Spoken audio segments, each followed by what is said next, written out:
déjà c'est un premier pas, hein, puisque ça veut dire qu'on est quand même tous les 4 autour de la table à se poser ces questions-là. Donc déjà se poser les questions, je ne sais pas si c'est y apporter des réponses, mais c'est déjà poser la question, c'est un premier pas. La charte éco-festival. De s'être mis d'accord sur tout le contenu de notre charte, hein, parce qu'on y a mis 1 an et demi, parce que ça touche de multiples sujets et pas que la question des affiches, je peux vous le dire. Mais de se dire, si on est déjà d'accord sur un certain nombre de sujets, on commence à les mettre en œuvre. Et s'il faut 3 ans pour arriver, on mettra 3 ans avec des étapes à franchir. Très bien, où est placée la charte? Oui, Vous allez voir, c'est un super moment. Voilà. Ça commence dans 3, 2, 1, impro. Les transports, la mobilité, l'énergie. Personnellement, j'ai l'impression- placé 3 mots. Hein. Je sais Oui, pas vous, mais moi j'ai l'impression que personne ne voulait prendre le paradigme que je voulais vous c'est que ça manquait de faire conviction. part.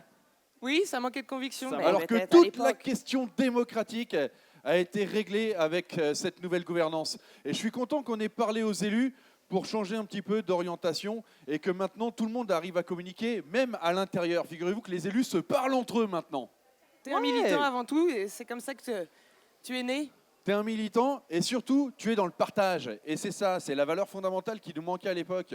On a pris des notes sous forme de quelques concepts, une vingtaine de concepts qui ont été abordés pendant les débats. Et on vous propose de voir ce que ça donne le festival en 2050 quand on se souvient de 2019.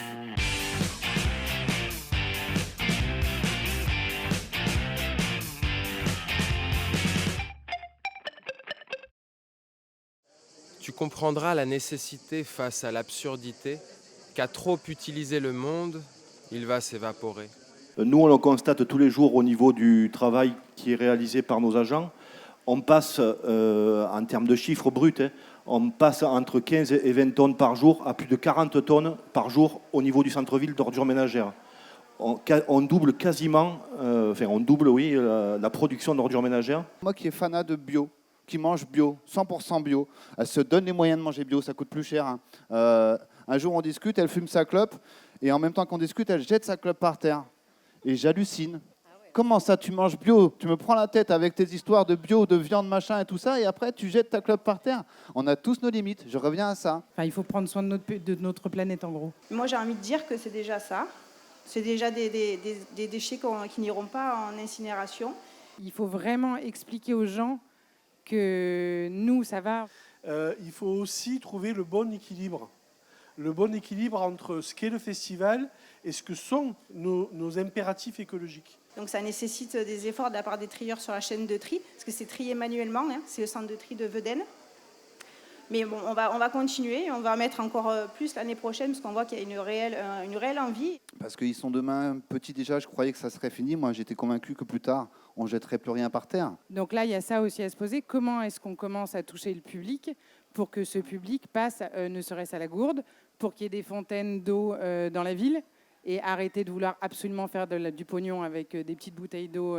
Pascal Canfin, qui est devenu un élu européen à la solde de Macron, et donc qui dit, un économiste, à ce moment-là il le disait encore, un économiste a calculé que si on devait payer pour tous les services que la nature nous rend gratuitement, par exemple la pollinisation, toutes ces missions coûteraient 125 000 milliards de dollars. Vivre dans la propreté, c'est la base de tout.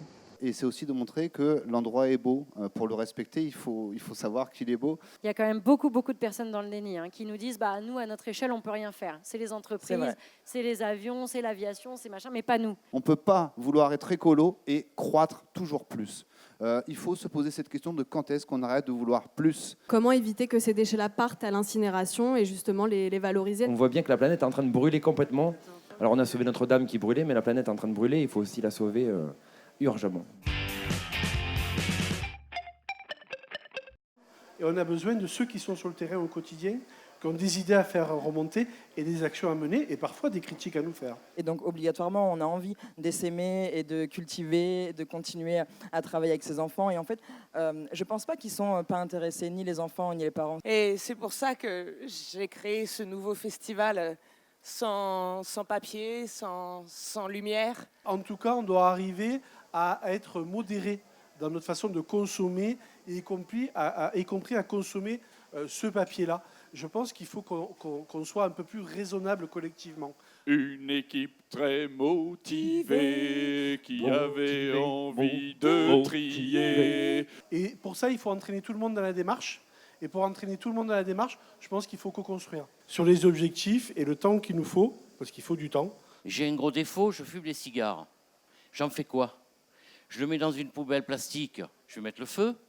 Je l'écrase par terre, c'est dégueulasse. Je vais le mettre dans une bouche d'égout parce que, soyons honnêtes, je le fais. Ah non, c'est Eh la oui, merde. mais, non, mais tu as raison, Je vous cours après. Mais tu as raison. Parce que je vous Et je me explique, laisserai rattraper. un Je me laisserai mégot de rattraper. cigarette qu'on Non, mais, jette. oui, mais on en fait quoi? Déjà, vous fois pour l'éteignez. toutes. La liberté, c'est de faire des choses dans le respect d'un cadre et dans le respect des autres. Et il faut surtout que nous ayons les bons interlocuteurs qui réagissent. Et ça devient très difficile. Les élus sont au service du peuple, c'est pas l'inverse, et les guerres intestines ne nous regardent pas.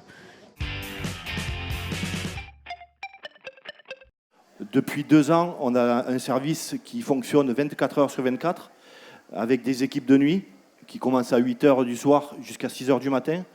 Tout ça pour faire face à l'afflux de déchets. Non seulement on évite des déchets qui partent en déchetterie, mais en plus on crée de la valeur ajoutée et de l'emploi à travers les activités de récupération, de nettoyage, de réparation, de transformation et de vente de tous ces objets qu'on récupère et qu'on remet en état. Le service, c'est quasiment 40 agents qui travaillent sur l'intramuros, contrairement au reste de l'année où il y a une quinzaine d'agents qui vont faire le centre-ville. On fait appel à une entreprise en partenariat avec la mairie qui dispose de plusieurs vélos triporteurs à assistance électrique et ils collectent en fait les corbeilles du haut et ils nous aident aussi à ramasser les sacs qui sont sortis malheureusement en dehors des horaires de collecte. Pendant le Festival d'Avignon, on organise un festival qui s'appelle Embarquement immédiat dans les quartiers populaires de la ville. Et cette année, notre objectif, c'était le zéro déchet. Depuis 3 ans, on essaye de trouver des solutions pour essayer d'améliorer nos ratios et de performance au niveau du tri, notamment en intramuros. On sent qu'il y a vraiment une réelle prise de conscience de la part des usagers. Dans la première année, on avait installé une centaine de points de collecte séparés entre les ordures ménagères résiduelles et le tri sélectif. C'était trop compliqué, cette gestion du tri, et beaucoup partaient directement à l'incinérateur. Donc voilà, la question, c'est de se dire, on a un objectif, on commence à y travailler immédiatement en fixant les choses qui nous semblent les plus simples, c'est-à-dire de pouvoir fonctionner dans une logique de tri, dans une logique effectivement de taille des affiches, et aussi après dans des solutions qui sont sur le nombre d'affiches. Et demain, sur la question du nombre de fly, de tracts. Isabeau, sur Avignon, qui développe un projet de cyclo-compost. Donc en fait, elle a un vélo avec une charrette et elle propose aux commerçants de venir récupérer leurs biodéchets. Donc elle est en train de développer ce projet. Je pense que c'est un super projet. Moi, je suis photographe, je travaille avec des techniques anciennes, donc des produits chimiques. Ça m'embête, sauf que c'est mon métier. Donc il faut que j'en vive. Alors elle est où la limite personnelle entre effectivement mes convictions et le fait de nourrir ma famille? Alors pour ça, j'ai développé des techniques photo qui se passent de produits chimiques, de la photo bio. C'est très bien, et puis en plus c'est à la mode, donc ça se vend super. Mais c'est vraiment la question de comment est-ce qu'on on dépasse ses limites personnelles. Je me pose la question encore à moi-même chaque jour. Il ne faut plus être là à parler, ouais, on peut faire ci, on peut faire ça. Non, il faut le faire. On a notamment mené un chantier avec des jeunes dans un quartier d'Avignon, avec la mairie d'Avignon. Pendant 2 mois, sur une vingtaine de séances, on sauvait de la déchetterie 26 meubles. On s'est dit demain, moins d'affiches, mieux d'affiches, moins de tracts, avec un objectif à terme, effectivement, d'avoir d'autres outils qui puissent se développer. Qui est à travers nos médiateurs du tri. Cette année, on a fait une grosse opération de communication envers les commerçants également. À l'époque, il fallait un arrêté municipal, mec. Écrire sur du papier qu'il fallait arrêter le papier. Je comprends rien, en fait. Moi, dans la Révolution, c'était que des actions, en fait.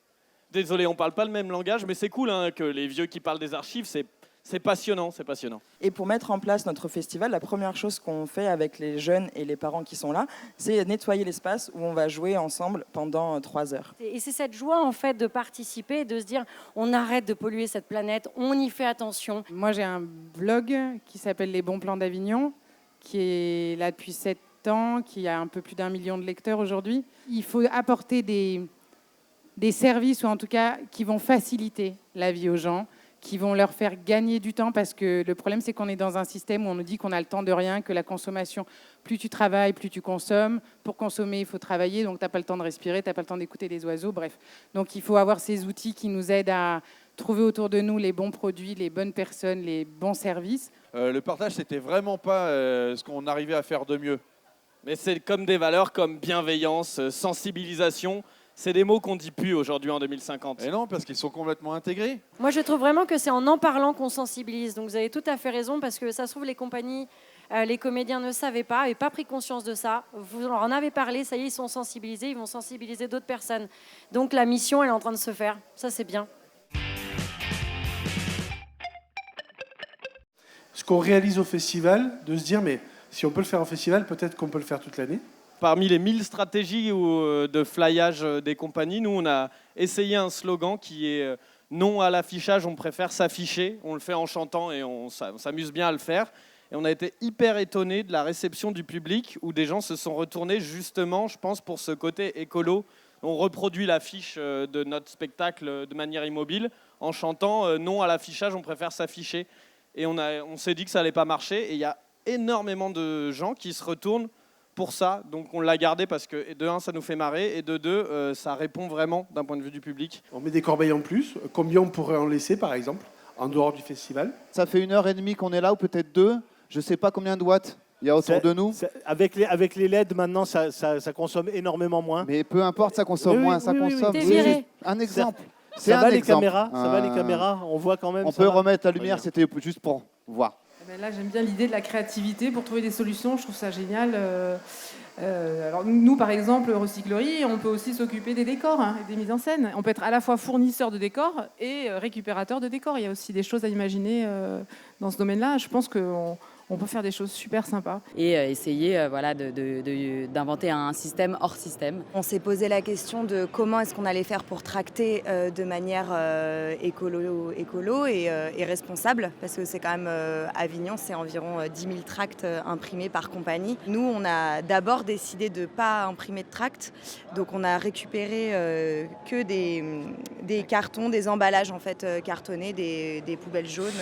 De choisir la bonne poubelle, ou peut-être de ne plus acheter des canettes, mais plutôt des bouteilles, ou du réutilisable. Il faut vider ses boîtes mail, c'est une évidence. Il ne faut pas jeter, ça je suis entièrement d'accord avec toi, parce que je fais l'appli pour le coup, mais on fait très attention à ça. Tu vois, utiliser peut-être, on ne va pas donner de nom, donc un moteur de recherche qui replante des arbres, voilà. Essayer de toucher absolument tous les gens. Si, tu peux donner des noms. Ah bah, Ecosia, voilà. Alors, Ouais, allez, bien sérieux. sûr. Après, il y a un autre, il y a un système dont je me rappelle. Voilà, Lilo. il y en a quand même pas mal. Il y a aussi des systèmes qui fonctionnent pour vider entièrement votre boîte mail radicalement sans que vous passiez 10 heures à trier vos 2000 spams. Avec une radio locale, on a lancé, nous les petits débrouillards, un challenge à tous les festivaliers de n'acheter aucune bouteille, d'investir dans des gourdes. Et en plus, les bouteilles d'eau, l'eau c'est 400 fois plus cher, l'eau en bouteille, que l'eau du robinet. Notre eau ici est potable et super bonne. Donc allez-y, investissez, ça coûte rien du tout. Achetez une gourde. Et alors, on n'a pas fait de hashtag, on en a parlé dans les réseaux. On a créé un hashtag qui s'appelle Soyons gourdes. J'aime beaucoup.